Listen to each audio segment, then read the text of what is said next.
Salamat sa kanyang lola. Good news, Dylan Harper may sinabi sa Gilas Future, kaya tara, kwentuhan.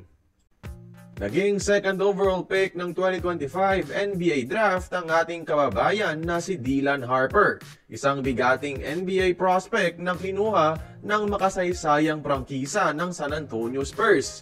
NBA legend na si Ron Harper ang ama at Pinay na taga-Bataan naman ang kanyang ina.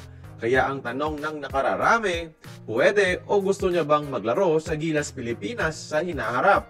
Ang sagot mga idol, according sa Philstar, ang sinabi niya, "My mom's side of the family, I want to represent them, show who I really am, and be proud of where I came from. Who knows what the world brings? I would never say no. If it happens, it happens." Would you play for our national team? Hey man, who knows what the world brings? I mean, I would never say no, but I mean, if it happens, it happens. Ibig sabihin, open siya sa posibilidad na ito mga idol at di niya ito tatanggihan. At isa sa mga pasasalamatan natin, maliban sa kanyang ina, ay ang kanyang lola Lilia na palaging pinapaalala sa kanya ang kanyang Filipino roots. Minahal niyang Pilipinas mga idol dahil paborito niya ang lutong adobo ng kanyang lola. Kaya pasalamatan natin ulit si Lola Lilia sa pagpapanatili ng pusong Pinoy kay Dylan.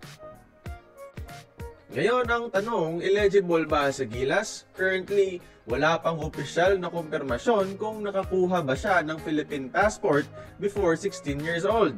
May nagsasabing oo, meron namang hindi. Kaya antayin na lang natin na sila mismo ang magkumpirma. Siyempre, kung lalaro siya, pag-usapan din natin si Kuya Ron Harper Jr. niya. Posible rin ba itong maglaro sa Gilas mga idol? Katulad ni Dylan, nananatili ang interes ni Ron sa Gilas Future. Pero hindi po siya eligible bilang lokal sa FIBA. Kumpirmado ito mismo ng kanyang ama noong 2021 pa sa Philstar.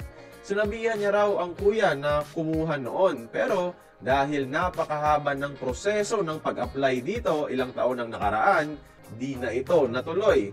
Pero sakaling hindi sila pwede bilang local sa FIBA, pwede pa naman sila sa Asian Games, SEA Games at Olympics. Kaso nga lang, kuro-kuro ngayon na gustong gayahin ng Olympic Committee ang hagop rule ng FIBA. Kaya kayo mga idol, gusto nyo bang makitang maglaro sa Gilas ang Harper Brothers?